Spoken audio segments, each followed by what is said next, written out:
চাইলেই হয়তো তোমাকে ছাড়া বেঁচে থাকতে পারতাম। জানি কষ্ট হতো, তবু অসম্ভব ছিল না। কিন্তু বেঁচে থাকলে তো বাকিটা জীবন তোমাকে ঘৃণা করে বাঁচতে হবে। তোমায় এত বেশি ভালোবেসেছি যে তোমাকে কখনো ঘৃণা করতে হবে, এই কথা এক মুহূর্তের জন্যও ভাবিনি।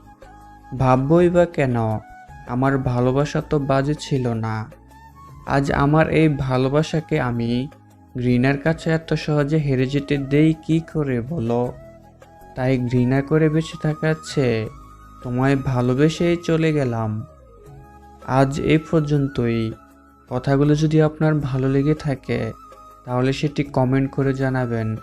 সবাই ভালো থাকবেন, সুস্থ থাকবেন এবং নিজের খেয়াল রাখবেন।